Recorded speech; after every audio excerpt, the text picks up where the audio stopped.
ഷൊർണൂർ കാരക്കാടുണ്ടായ വാഹനാപകടത്തിൽ യുവാവിന്റെ ദാരുണ മരണം ഒരു നാടിനെയാകെ വേദനയിലാഴ്ത്തി. ഇന്ന് രാവിലെ ഉറ്റ സുഹൃത്തായിരുന്ന കാരക്കാട് സ്വദേശി ശ്യാം ശങ്കർ വാങ്ങിയ സെക്കൻഡ് ഹാൻഡ് കാർ ഓടിച്ച് കവളപ്പാറ ഭാഗത്തേക്ക് വരുന്നതിനിടെയായിരുന്നു അപകടത്തിൽ കാരക്കാട് സ്വദേശിയായ 29കാരൻ ഗോപകുമാറിന് ജീവൻ നഷ്ടപ്പെട്ടത്.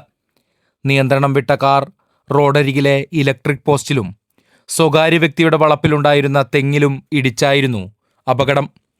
അപകട സമയത്ത് ശ്യാം ശങ്കറും ഇവരുടെ സുഹൃത്ത് കാരക്കാട് സ്വദേശിയായ സുധീഷുമായിരുന്നു ഗോപുവിനൊപ്പം കാറിലുണ്ടായിരുന്നത്.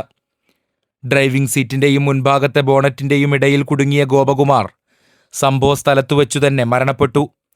തലയ്ക്കായിരുന്നു ഗുരുതര പരിക്ക്.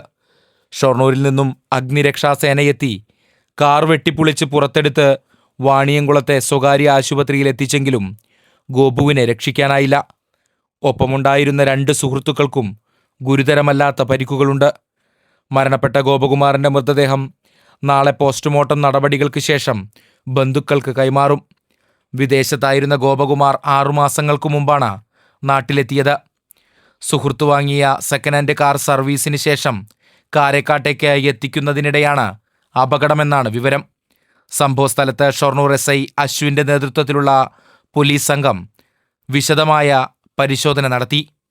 News for you online, Ottapalam.